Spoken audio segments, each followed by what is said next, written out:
বরণ পরে হবে স্যার। একদম অন্তিম লগ্নে এসেছি, বেশি কথা বলবো না। আজকের প্রতিবাদ সভার মূল বিষয়বস্তু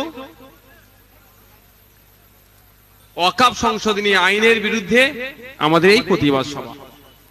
আজকের এই প্রতিবাদ সভায় যারা অংশগ্রহণ করেছেন, অর্থাৎ বক্তব্য রেখেছেন যে সমস্ত বক্তা বিভিন্ন রাজনৈতিক পরিচয়ের সাথে সাথে গণ আন্দোলনের ব্যক্তিত্ব আছেন, বিভিন্ন সমাজ থেকে উঠে এসেছেন, যারা বক্তব্য রেখেছেন প্রত্যেককে ধন্যবাদ জানাই।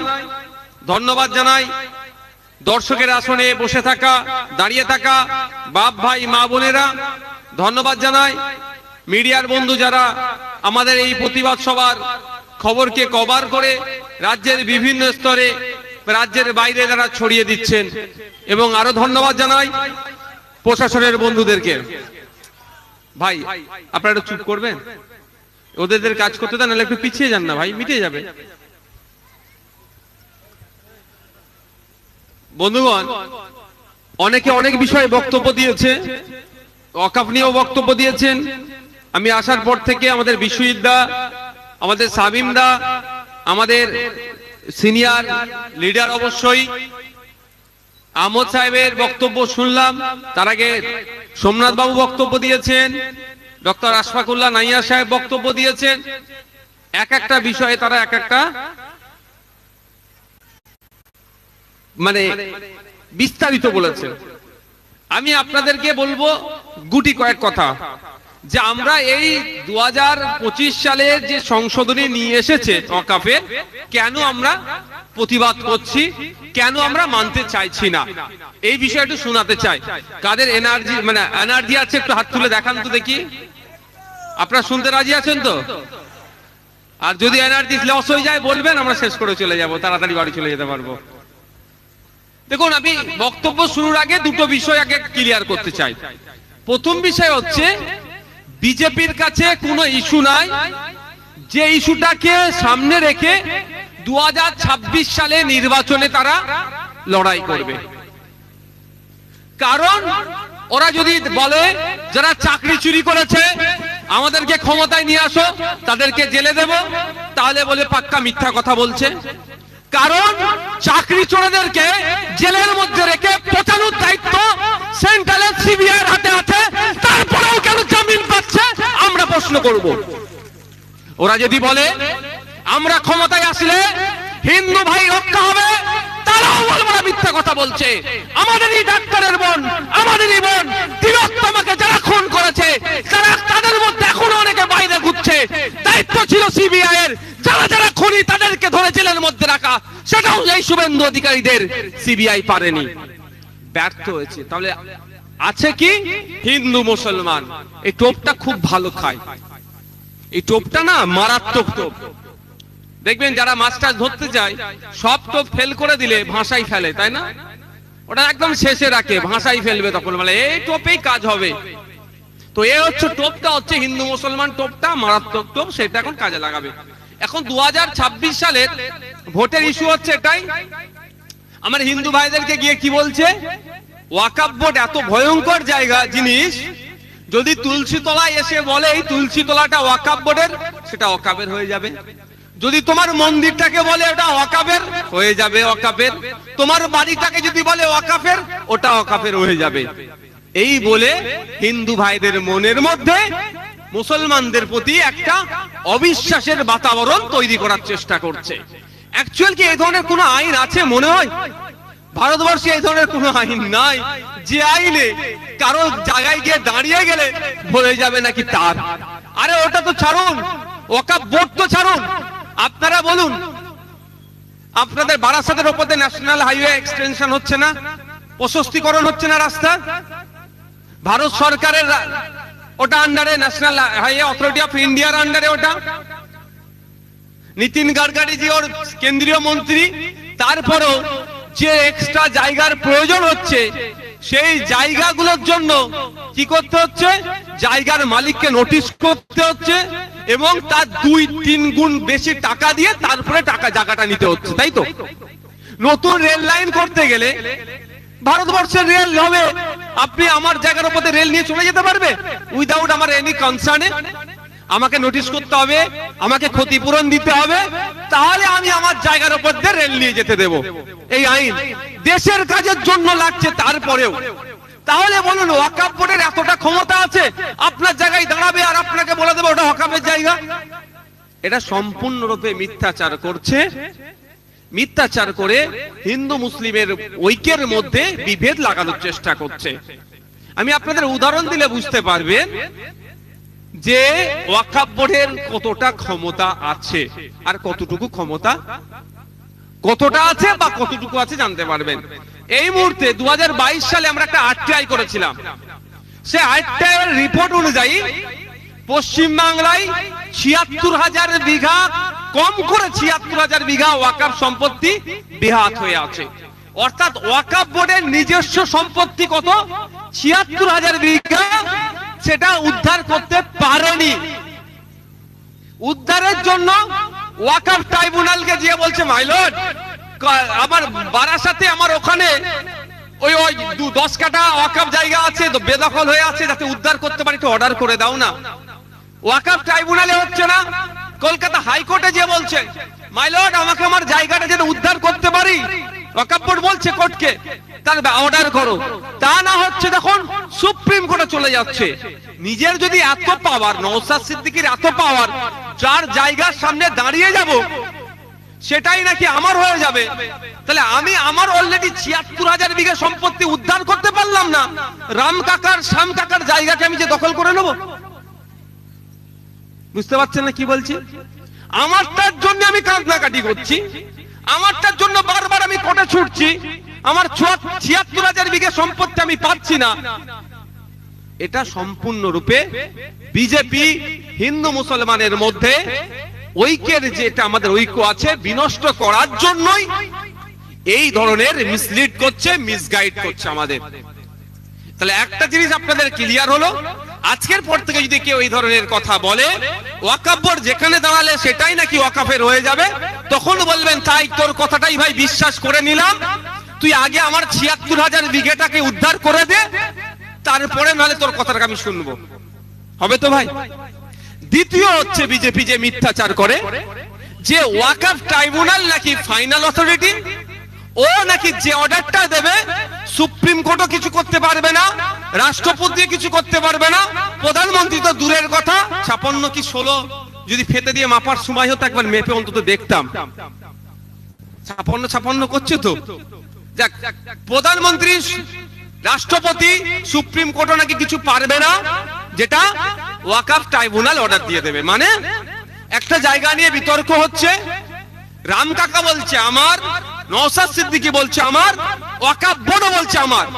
এক্ষেত্রে ওয়াকফ বোর্ড যদি রাম কাকার বলে দেয় এটা রাম কাকার, তাহলে প্রধানমন্ত্রীও পারবে না আর অন্য হবে না, রাম কাকারই হয়ে গেল।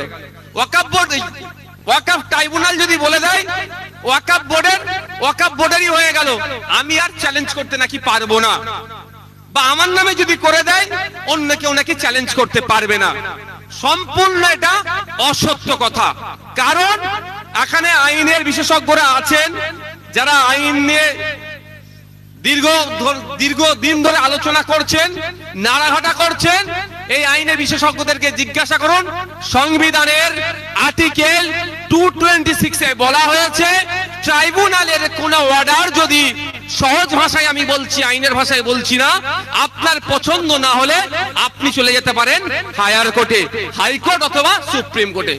তাহলে এই ক্ষেত্রে ওয়াকফ ট্রাইব্যুনালকে যারা মিথ্যাচার করছে, ওয়াকফ ট্রাইব্যুনাল নাকি ফাইনাল অথরিটি, এটা নাকি হাইয়েস্ট অথরিটি, এটা নাকি লাস্ট অথরিটি, এটা সম্পূর্ণরূপে মিথ্যা কথা বলছে।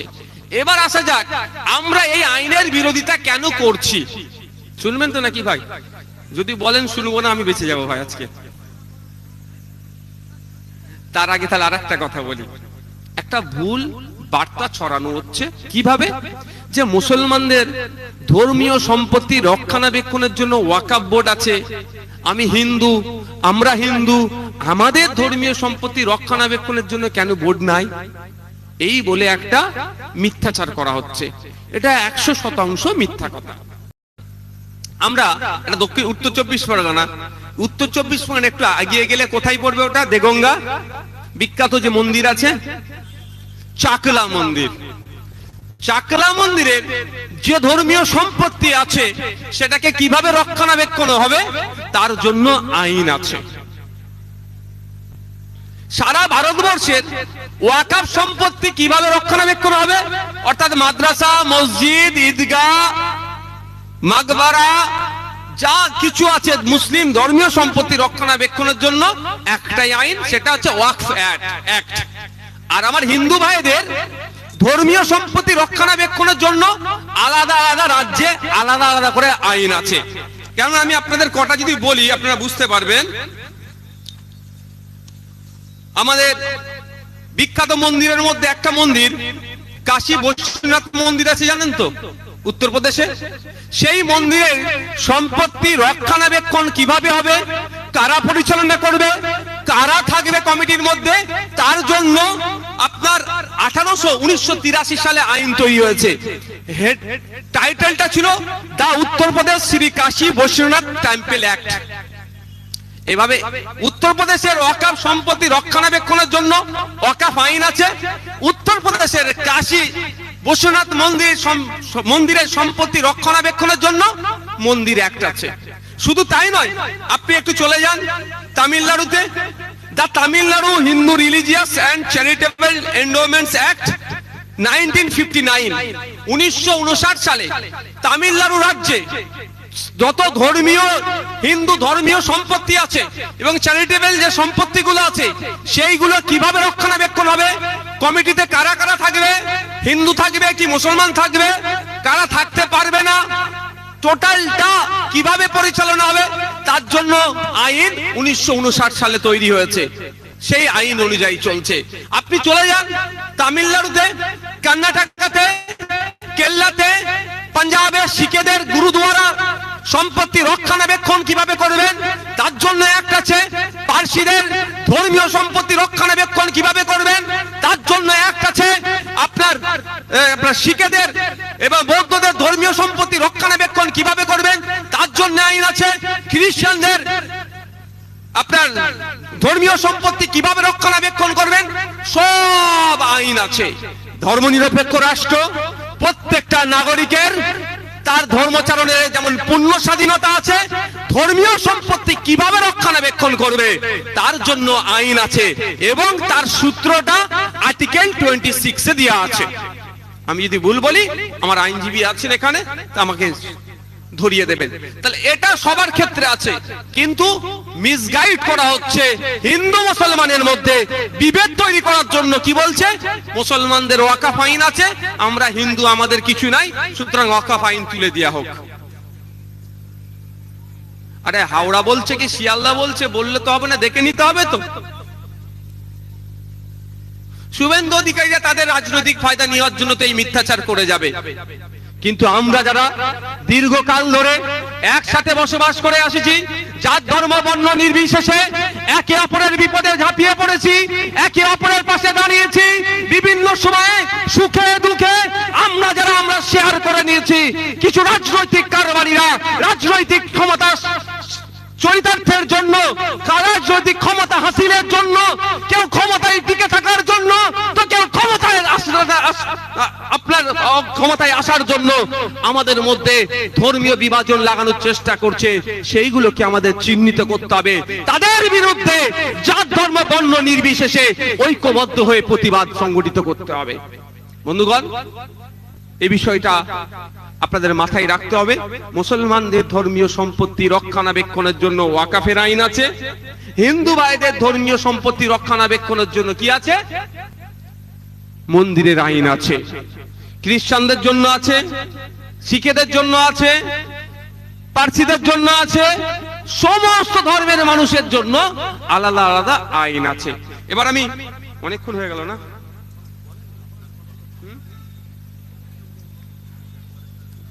কতক্ষণ বলছি, কটা বাজে দেখো, টাইম কত নাও।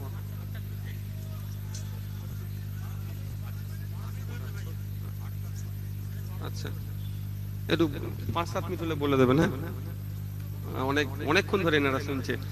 এবার আসা যাক আমরা কেন এর বিরোধিতা করছি। শুনেন, যখন আমি প্রথম শুনলাম এই শুভেন্দু বাবুদের মতো লোকেরা বলছে নাকি এই আইন নিয়ে এসেছে মোদি মুসলমানদের ভালো চাইছে, আমি তো একদম আকাশ থেকে পড়ে যাবার কথা বলেছেন, আয়াম তো অবাক, সেই রকম হয়ে গেছিলাম আমি। মোদি মুসলমানদের ভালো চাইছে, বিজেপি মুসলমানদের ভালো চাইছে, যে গরিব হিন্দুদের ভালো চাই না সে বিজেপি আবার মুসলমানদের ভালো চাইবে?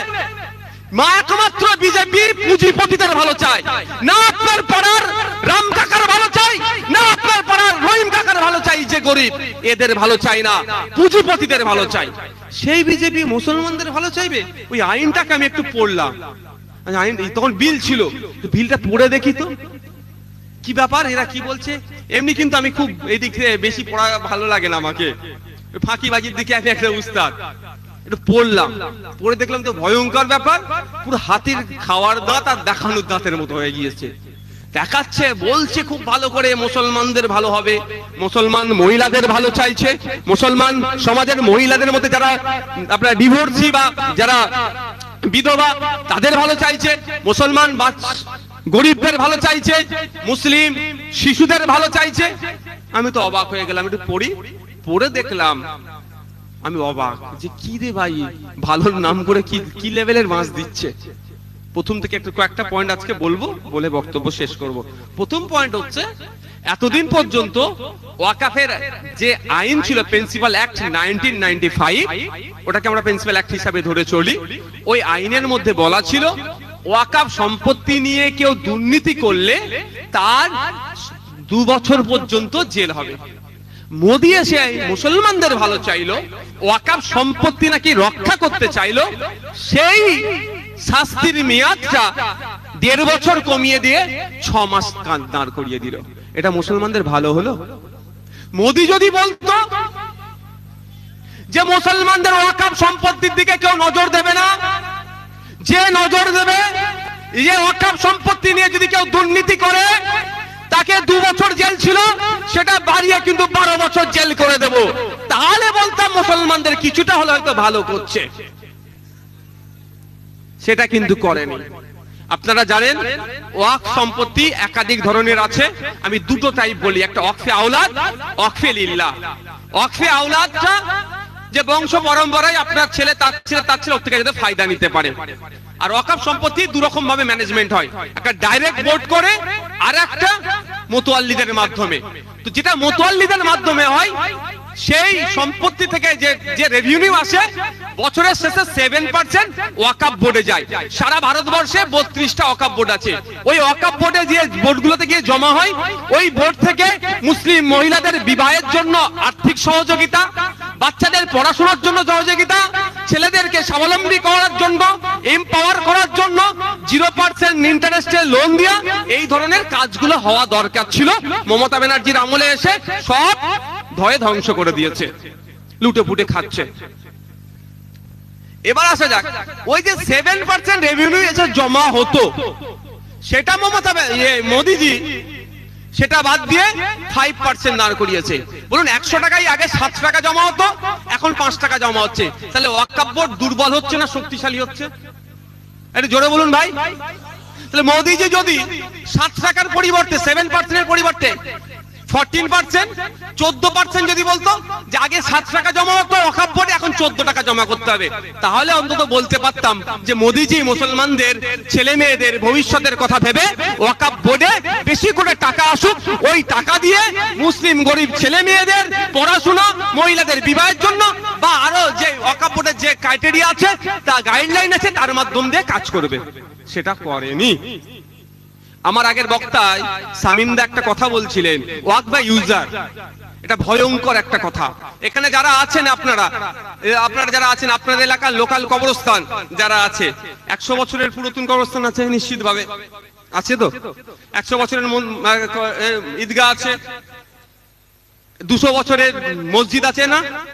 কিভাবে আছে? কাগজ কিন্তু আপনি দেখাতে পারবেন না, আমি দায়িত্ব নিয়ে বলতে পারি, দেখাতে পারবেন না। কারণ ওয়াক বাই ইউজার, মৌখিক দান করেছে। কি হয়েছে? আপনার দাদু একটু জমি জায়গা বেশি ছিল, কবর দেওয়ার জায়গা ছিল না গ্রামের মানুষের। আপনার দাদু দয়ালু ছিল, গ্রামের মোড়লদেরকে ডেকে বলে দিল, ওই বাঁশতলার জায়গা পারে যে আমার 5 বিঘা জায়গাটা আছে, আজকের পর থেকে তোদেরকে বলে দিলাম, অফ করে দিলাম, আল্লাহ রাস্তায় দিয়ে দিলাম, গ্রামের মানুষ ওখানে কবর দিবি। সেই থেকে তো কবর দিয়ে দিয়ে দিয়ে দিয়ে আসছেন আপনারা। এটা ওয়াকফ বাই ইউজার। মসজিদ একই ভাবে, মসজিদ দূরে আছে, নামাজ পড়তে যেতে অসুবিধা, জায়গা নাই, জমিদার হতে পারে বা দয়ালু হতে পারে, এই আমার এইখানে এই 10 কাঠা জায়গাটা দিয়ে দিচ্ছে আল্লাহর রাস্তায়, তোরা মসজিদ করে নামাজ পড়, আমার বংশ পরম্পরায় কেউ এটা ক্লেম করবে না, ওয়াকফ বাই ইউজার হয়ে গেল। এটা ওয়াকফ বাই ইউজার। সারা ভারতবর্ষে 8 লক্ষ একর ওয়াকফ সম্পত্তি আছে, তার মধ্যে 4 লক্ষ একর প্রায় 50% সম্পত্তি ওয়াকফ বাই ইউজার। এটাই মোদির বন্ধু শিল্পপতিদের নজরে পড়েছে। কলকাতা, আহমেদাবাদ, বেঙ্গালোর, তারপরে তিরুবনন্তপুরম, দিল্লি, মহারাষ্ট্র, বিভিন্ন শহরগুলোতে দেখুন, সেই শহরগুলোর যে প্রাইম প্রপার্টি আছে 10টার মধ্যে 3টি আপনি ওয়াকফ সম্পত্তি পাবেন, আর 3টের মধ্যে 3টি ওয়াকফ বাই বা 2টো ওয়াকফ বাই ইউজার আছে। ওটাই মোদির বন্ধুদের নজরে পড়েছে, ওই সম্পত্তিটা আমার লাগবে। তো কিভাবে হবে? একটু আইনটা ঘুরিয়ে দাও, ঘুরিয়ে সম্পত্তিটা বকলমে দখল করে নাও, এই ধান্দা। তাই ওয়াকফ বাই ইউজারটাকে এইরকম ভাবে ওরা অমিট করেছে। এবার আপনাদের বলি, আপনার আমার দাদুরা যখন ওয়াকফ বাই ইউজার যেটা করেছে, মৌখিক দান করেছে, এটা সংবিধানের মধ্যে আছে না সংবিধানের মধ্যে বাইরে? বলুন, সরি, আইনের মধ্যে না আইনের বাইরে? ইন্ডিয়ান এভিডেন্স অ্যাক্ট 1872, ওখানে দেখুন, আমি কয়েকটা আপনার আমি উদাহরণ দেবো, সব কটা ধর ভাই, ছোট্ট মাথা, সবটা সম্ভব হয় না মুখস্থ রাখা। আমি আপনাদেরকে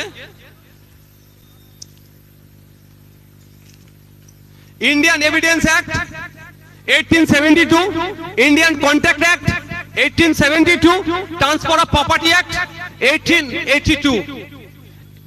আমি মুসলিম পার্সোনাল ল এর কথা যাচ্ছি না, ধর্মীয় আইনে প্রযোজ্য আছে সেইটা তো আমি দূরে রাখছি। ধর্মীয় আইনটা, মুসলিম পার্সোনাল লটাও সংবিধান দ্বারা স্বীকৃত, তাও আমি এটাকে দূরে রেখে বলছি, যেটা কমন যে আইন আছে সেই আইন দ্বারাও আপনার আমার পূর্বপুরুষেরা যে সম্পত্তিটা ওয়াকফ বা ইউজারটা মৌখিক দান করে গিয়েছে সেটা বৈধ। আর মোদি এসে এই ওয়াকফ বা ইউজারটাকে বাতিল করে দিচ্ছে। বাতিল করলে কি হবে? 50% যে সারা ভারতবর্ষে ওয়াকফ সম্পত্তি আছে সেগুলো কোথায় যাবে? মোদি তার বন্ধুদের হাতে তুলে দেবে। এর বিরুদ্ধে আমাদের লড়াই। অলরেডি সুপ্রিম কোর্টে এই বিষয়টা নিয়ে মামলা চলছে। আমাদের শামীমদা আছেন, আর এক শামীমদা আছেন, বিকাশ স্যার আছেন, আরো অনেক অ্যাডভোকেট যারা আছেন, তারা লড়াই করছে এটা নিয়ে। কিন্তু ওদের লক্ষ্যটা একটু আপনাদের বুঝতে হবে, যে ওয়াকফ বা ইউজার বা মৌখিক হেবা, মৌখিক দান 2000 সালে সুপ্রিম কোর্টে একটা ভার্ডিক্ট এসেছিল। মোহাম্মদ হিসাবউদ্দিন বনাম মোহাম্মদ হেসারউদ্দিন মামলা, এটা 1984 সালের ভার্ডিক্ট ছিল। এবং লিয়াকত আলী বনাম মোহাম্মদ জামিল মামলা 2000 সালে এটা অর্ডার হয়েছিল। সেখানে ওয়াকফ বাই ইউজার অর্থাৎ মৌখিক যে হেবা, মৌখিক দানকে সুপ্রিম কোর্ট ভ্যালিড বলে গণ্য করেছে। কিন্তু এখন এসে আপনার কি বলে, মোদিজির আমলে শুধু সংখ্যার জোর দেখিয়ে এটাকে অসাংবিধানিক বা অবৈধ ঘোষণা করছে। এর বিরুদ্ধে আমাদের লড়াই, এটা মাথায় রাখবেন আপনাদের। এই ওয়াকফটা নিয়ে হিন্দু মুসলমানের লড়াই নয়, এটা হিন্দু মুসলমানের লড়াই লাগিয়ে দেওয়ার চেষ্টা হচ্ছে। এটা সংবিধানকে বাঁচানোর লড়াই। যেই সংবিধানে ইকুয়ালিটির কথা বলেছে, যেই সংবিধান ধর্ম, বর্ণ, জাত, লিঙ্গ দেখে পৃথকভাবে কারোর সাথে আচরণ করার না করার বার্তা দিয়েছে, তাকে ভায়োলেট করা হচ্ছে। সেকে বাঁচানোর জন্য সংবিধানের 14, 15, 25, 26, 29 এই ধরনের ধারাগুলোকে সরাসরি ভাবে আঘাত দিচ্ছে এই সংশোধনীর মাধ্যমে। তাই আমরা ধর্মপ্রাণ মানুষেরা, তাই আমরা আপনার দেশের নাগরিকরা এবং সংবিধান প্রেমী মানুষেরা সংবিধানকে বাঁচানোর জন্য, যে সংবিধানকে পাওয়ার জন্য আশফাকুল্লাহ থেকে শুরু করে, ক্ষুদিরাম থেকে শুরু করে, বিনয় বাদল থেকে শুরু করে, ফুরফুরের পীর আবু বকর থেকে শুরু করে লাখো লাখো বীর যোদ্ধারা দেশের জন্য জীবন উৎসর্গ করেছে, সেই সংবিধানের উপরে আজকে বিজেপি যে আচরণ দিতে এসছে, সেই আচরণের হাত থেকে সংবিধানকে আমাদের বাঁচাতে হবে। এটা মাথায় রাখবেন। এটা হিন্দু মুসলমানের লড়াই নয়। পার্লামেন্টে আমার আগের বক্তা বলেছেন ভোটাভুটি হয়েছে, 90% এর উপরে এমপি যারা ভোট দিয়েছেন এই আইনের বিরুদ্ধে, তারা কারা? তারা কারা? তারা হিন্দু, আদিবাসী, শিখ, ভিন্ন ধর্মের, খ্রিস্টান। মুসলমান কটা এমপি ভাই? যারা সুপ্রিম কোর্টে মামলা লড়ছে 95% অ্যাডভোকেট দেখুন অমুসলিম। এটা মাথায় রাখবেন। এটা ধর্মীয় লড়াই নয়। ধর্মীয় লড়াই লাগিয়ে দেওয়ার চেষ্টা হচ্ছে আপনারই অসাবধানে। কিছু শুভেন্দু অধিকারীর এজেন্ট ছাড়া আছে, কিছু দিলীপ ঘোষের এজেন্ট ছাড়া আছে, তারা তাদের ফাঁদে পড়ে যাচ্ছেন। আচ্ছা আপনি বলুন, ওয়াকাফ আন্দোলন করতে গেলে নারের তকবীর আল্লাহু আকবার দিতে হবে কেন ভাই? ওয়াকাফ আন্দোলন করতে গেলে অনেক তকবীর আল্লাহু আকবার দিতে হবে কেন? শুক্রবারে তো বেশি নামাজে যান, বাকি তো সময় বলতে পারবো না, সে বিতর্কে যাবো না এখন। তো শুক্রবারে নামাজ পড়তে যান, নামাজের মধ্যে যে কটা তাকবীর দেন তার বাইরে একটাও তাকবীর দেন আপনারা? বলুন আপনারা দেন? নামাজের মধ্যে যে কটা তাকবীর আছে তার বাইরে একটাও দেন না।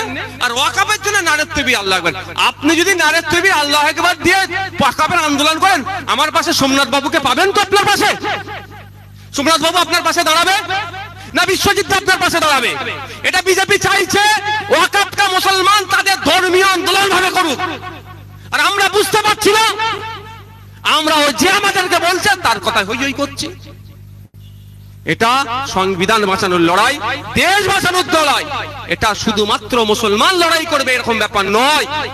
ঠিক যেমন কৃষকরা তাদের আন্দোলন এমন ভাবে চালিয়েছিল, আন্দোলনের নেতৃত্ব ভাগে আব্দুল হান্নান সাহেব, আব্দুল হান্নান মোল্লা, রাকেশ টিকায়েত স্যার থেকে শুরু করে বিভিন্ন ধর্মের বর্ণের মানুষের মিলনে, কৃষকদের মিলনে বিজেপি সরকারকে হাঁটু গেড়ে বসতে বাধ্য করেছে। ঠিক একই ভাবে আমাদেরকে আন্দোলন সংগঠিত করতে হবে। কে কি বলে দিল, কে রাজা আমরা প্রজা নই যে দিল্লিতে গিয়ে আন্দোলন করো, তার কথাই দিল্লি যেতে হবে। হ্যাঁ, আন্দোলন পশ্চিম বাংলায় হবে, আন্দোলন করতে হবে, বারাসাতে হবে, আন্দোলন বসিরহাটে হবে, মিনাকাতে হবে, কাকদ্বীপে হবে, নামখানাতে হবে, বাঁকুড়াতে হবে। পশ্চিম বাংলার অলিতে গলিতে এই ওয়াকাফ আইনের বিরুদ্ধে আন্দোলন হবে এবং দিল্লির রাজপথেও আন্দোলন হবে, দিল্লির সুপ্রিম কোর্টেও আন্দোলন হবে। উনি বলে দেবে, আমরা শুনে নেব নাকি? ও আপনারা শুনতে পারেন, আমি পারি না, ওসব পাত্তা দিই না। কি করবে? মামলা দেবে। এর থেকে বেশি কি করতে পারে? আমার কি করবে? আর কারো বন্দুকের গুলিতে যেটা আমার মৃত্যু লেখা থেকে হবে, কিন্তু বলবেন তাহলে সিকিউরিটি নিয়ে ঘুরছি কেন? সব থেকে বড় কথা আমার আই উইটনেস। কালকে আমার নামে আবার কেউ ধরে বলবে, কোন একটা মেয়ে বলবে তখন আমার হাত ধরে টানাটানি করছিল। বিশ্বাস নেই, জানেন তো সবই। তো আমার একটা সরকারি অন্তত কর্মচারী বলতে পারবে নওশাদ সিদ্দিকী কারো হাত ধরে টেনেছে কি টানেনি, অন্তত এটা দিতে পারবে। এটা সব থেকে বড় জিনিসের জন্য আমি রেখেছি ভাই। কারো জেল জরিমানাতে আমি ভয় পাই না। কিন্তু আপনাদের ভাবতে হবে, কেন আমাদের এই রাজ্যে আন্দোলন করতে বারণ করছে? বাংলা তো আন্দোলনের একটা উর্বর ভূমি। এই মুহূর্তে বড় বিজেপি জ্যোতিবাবুর ভাষায় এই বড় দলেরা উত্তরপ্রদেশে আন্দোলন করলে ডিস্টার্ব করছে, আসামে আন্দোলন করলে ডিস্টার্ব করছে, মহারাষ্ট্রে আন্দোলন করলে ডিস্টার্ব করছে। বাংলায় বিজেপির বিরুদ্ধে আন্দোলন হবে। আমি তো মনে করি মমতা ব্যানার্জি নেতৃত্ব দিক। আমি তো বলছি মমতা ব্যানার্জি নেতৃত্ব দিক। মমতা ব্যানার্জি নেতৃত্ব হোক আন্দোলন, কোনো সমস্যা নেই। বিজেপির বিরুদ্ধে বাংলায় আন্দোলন সংগঠিত হলে আপনার ইউপির মানুষ বিজেপির বিরুদ্ধে যারা আছে তারা অক্সিজেন পাবে। বাংলায় বিজেপির বিরুদ্ধে বিশাল আন্দোলন সংগঠিত হলে আসামের বিরুদ্ধে যারা বিজেপির বিরুদ্ধে আছে, যারা সংবিধান প্রেমী মানুষ, তারা অক্সিজেন পাবে। বাংলায় আন্দোলন সংগঠিত হলে মহারাষ্ট্রের মানুষ অক্সিজেন পাবে। বাংলায় আন্দোলন সংগঠিত হলে হরিয়ানার মানুষ অক্সিজেন পাবে। বাংলায় আন্দোলন সংগঠিত হলে দিল্লির মানুষ অক্সিজেন পাবে। বাংলায় আন্দোলন সংগঠিত হলে মধ্যপ্রদেশের মানুষ অক্সিজেন পাবে। সেটাই তো মমতা ব্যানার্জি চাইছে না ভাই। আপনি বিজেপির বিরুদ্ধে বলবেন, দিদিমণির বুকে চিনচিন করবে। বুঝতে পারছেন না? ভুল বলছে নাকি? আপনি বিজেপির বিরুদ্ধে বলবেন, তৃণমূলের নেতাগুলো দেখবেন খুব বুকে ব্যথা করছে। কারণ ওরা তো ভাই ওগুলো কি বলুন তো, ও তো আপনার একটা কমিটির কাউন্সিলে দুটো টিম ভাই, কাউন্সিলে দুটো টিম। ও বলছে দুজনকে দুরকম ভাবে ফাইনালে তুলে নেবো, কাপ ভাগ করে নিব, এরকম একটা ব্যাপার হচ্ছে। তো নাহলে শুভেন্দু অধিকারী জাত ধর্ম নির্বিশেষে মানুষকে নিয়ে যেভাবে খিল্লি করছে, শুভেন্দু অধিকারী তো এতক্ষণ জেলের মধ্যে রাখা দরকার। এই দিলীপ ঘোষ সকাল সন্ধ্যা যেভাবে উগ্রতা ছড়াচ্ছে, এই সুকান্ত মজুমদার ডাইরেক্ট বাড়িতে অস্ত্র রাখার নিদান দিচ্ছে, এদেরকে তখন জেলের মধ্যে রাখা দরকার। রাখেনি কেন? ওদেরকে যদি জেলের মধ্যে রাখে তাহলে পাড়ায় পাড়ায় হিন্দু মুসলমান লড়াইটা কে লাগাবে? আর পাড়ায় পাড়ায় হিন্দু মুসলমান লড়াই না করলে হিন্দু মুসলমান নির্বিশেষে প্রশ্ন করবে, আমার ছেলেটি প্রাইমারি স্কুলে যাচ্ছে, মিড ডে মিল যেটা খাচ্ছে সেটা তো দুর্নীতি হচ্ছে, কিন্তু টিচার নাই কেন?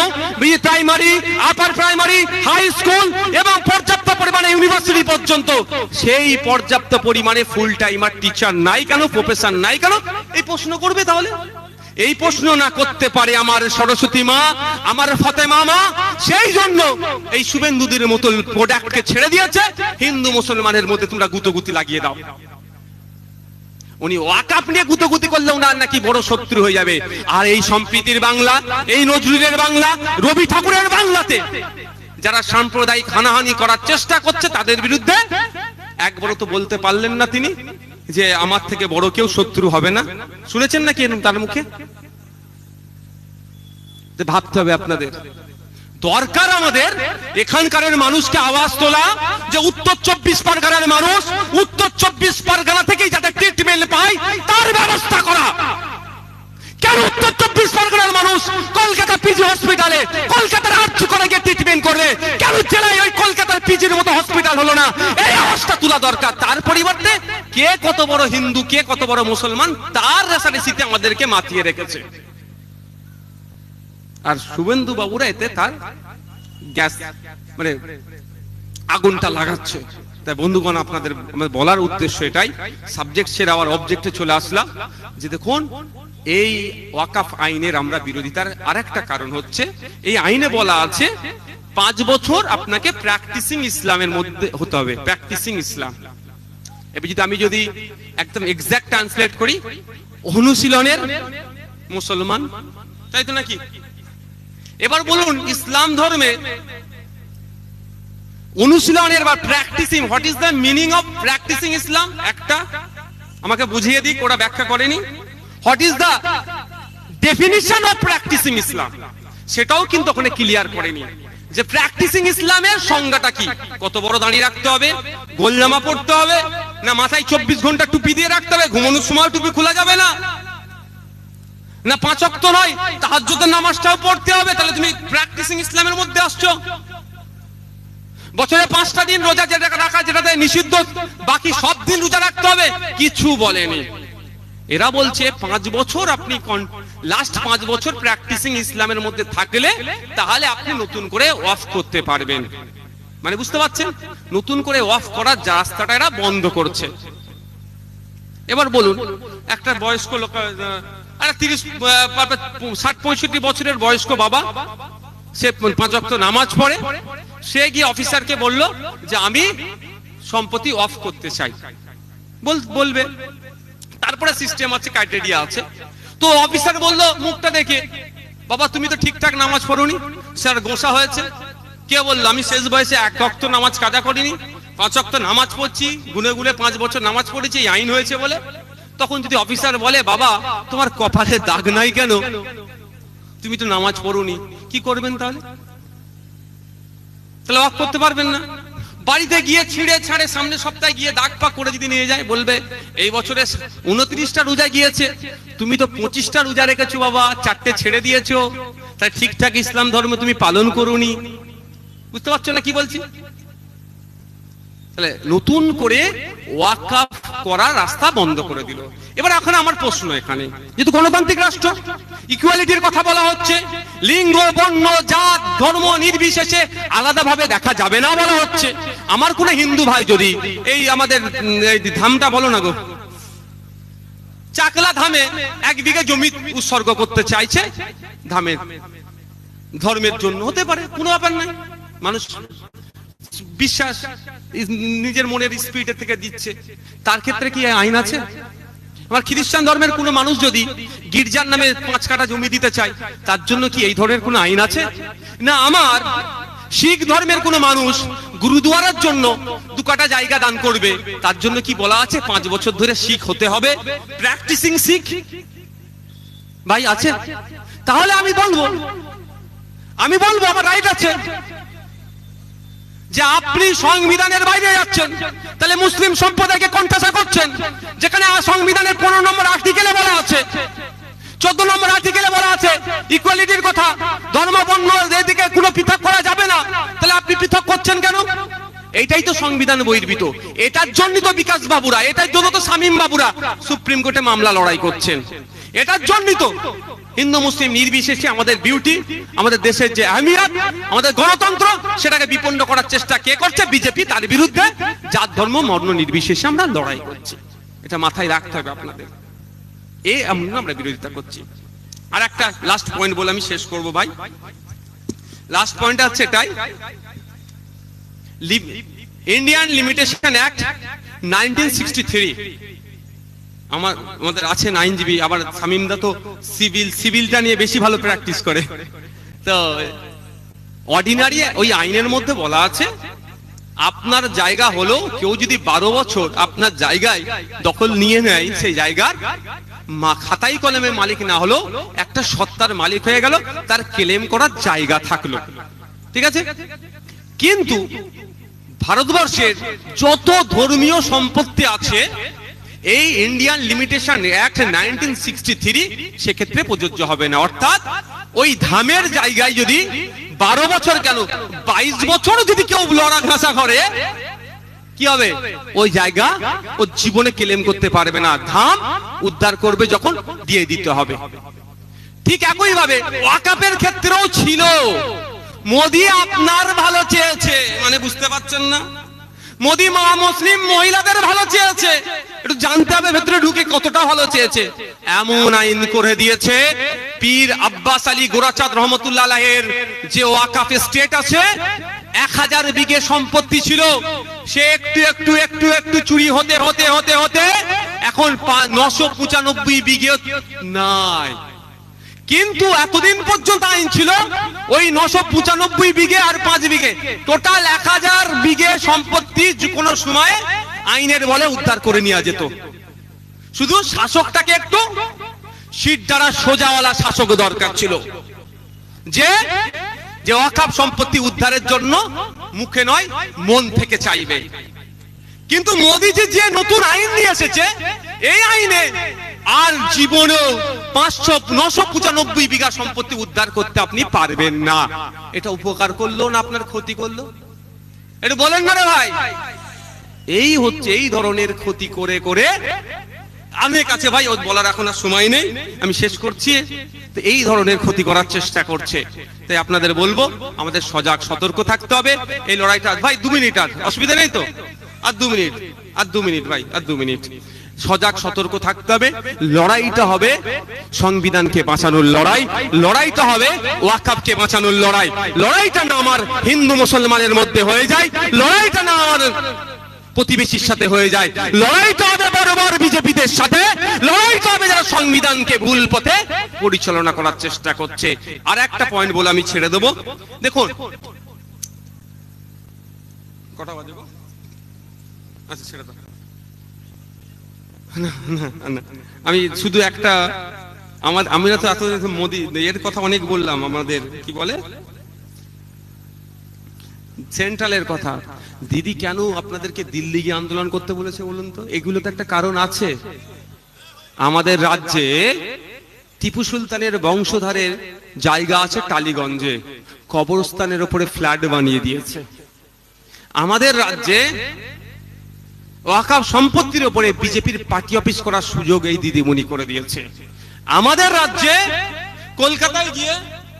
কলকাতায় গিয়ে এই প্রত্যন্ত এলাকার ছেলেরা হোস্টেল পায় না, মেস পায় না, কিন্তু প্রচুর প্রপার্টি পড়ে আছে, যেইগুলো এই তৃণমূলের আমলে বেহাত হয়ে যাচ্ছে।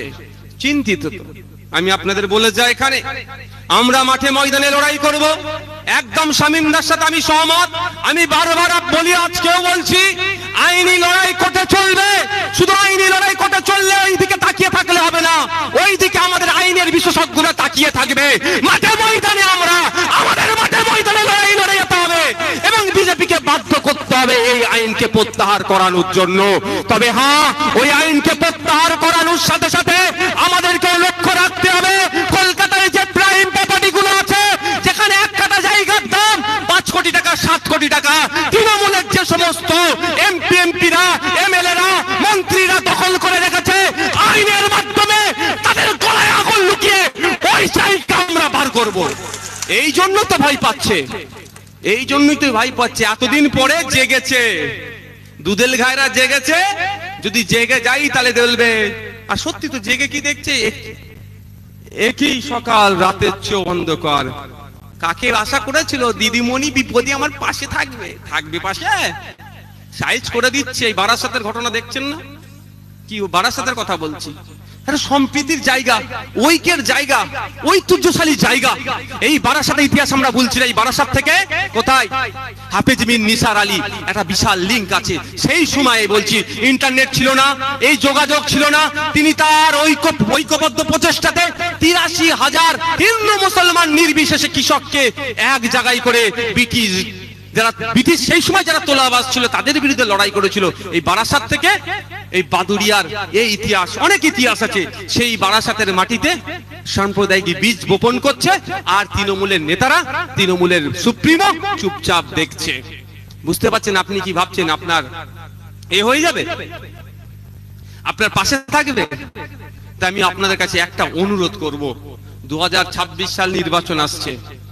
হ্যাঁ, আমি সংযুক্ত মোর্চার বিধায়ক প্রথম দিনে বলেছি, আজকেও বলছি, 2026 আমার যখন লাস্ট সময় হবে, মানে কি আমার পিরিয়ড শেষ হবে, তখন অবধি আমি বলবো। কারণ অনেকে অনেক কথা বলেছিলেন, উইকেট পড়ে যাবে, হ্যান্ড করে যাবে, ত্যান করে যাবে। আর আমিও বলেছিলাম আমি টেস্ট খেলতে নেমেছি, বুঝিয়ে দেবো 5 দিন কিভাবে পার করতে হয়। তো সুতরাং তখন আমরা যদি এই লড়াই যদি এক ঐক্যবদ্ধ হয়, অবিজেপি অতৃণমূল শক্তিদেরকে ঐক্যবদ্ধ করে আমরা চেষ্টা করছি। বামপন্থী কংগ্রেস আরো যে সমস্ত রাজনৈতিক দলগুলো আছে, আমাদের বিভিন্নভাবে আলোচনা চলছে, বিজেপি এবং তৃণমূলের বিরুদ্ধে লড়াই করব। তবে তারপরও আমি একটা কথা বলছি, আপনারা শপথ করে নেন, আপনারা আজকে প্রতিজ্ঞাবদ্ধ হন। আজ এই চরম বিপদের সামনে আপনাদেরকে মমতা ব্যানার্জির সরকার, তৃণমূল সরকার দিল্লিতে গিয়ে আন্দোলন করার বিধান দিচ্ছে। 2026 সালে কিন্তু আপনাদের এই হাতটা কিন্তু, আঙুলটা কিন্তু ইভিএম মেশিনের বড় ফুল তো হাত দেওয়ার প্রশ্নই আসছে না, জোড়া ফুলের দিকেও যাবে না। এটা প্রতিজ্ঞাবদ্ধ করুন, আপনাদের বলছি। আইএসএফ কে বা অন্য কাউকে দেবেন আপনাদের ব্যাপার, আমার দিকে দিতে হবে সেও আমি জোর দেখাবো না। শুধু অনুরোধ আপনাদেরকে করব, যোগ্য জবাবটা ভোটের মাধ্যমে দেবেন। আর যদি না দিতে পারেন, এই রকম দুরবস্থা হবে, আপনার ভোট নেবে, আপনি বিপদে পড়লে আপনাকে আরো দূরে ঠেলে দেবে। বন্ধুগণ, দীর্ঘক্ষণ ধরে আপনারা আপনাদের মূল্যবান বক্তব্য, আমাদের যারা ছিলেন তাদের মূল্যবান বক্তব্য শুনেছেন, আপনারা মূল্যবান সময় দিয়েছেন, আপনাদের প্রত্যেককে ধন্যবাদ জানাই। আস্তে আস্তে এখান থেকে যারা আজকের সঞ্চালক যিনি আছেন তাকে বলবো প্রোগ্রামটা বাকিটা কিভাবে কি কন্টিনিউ করবেন, কি শেষ দায়িত্ব নিয়ে করুন। ধন্যবাদ। হ্যালো।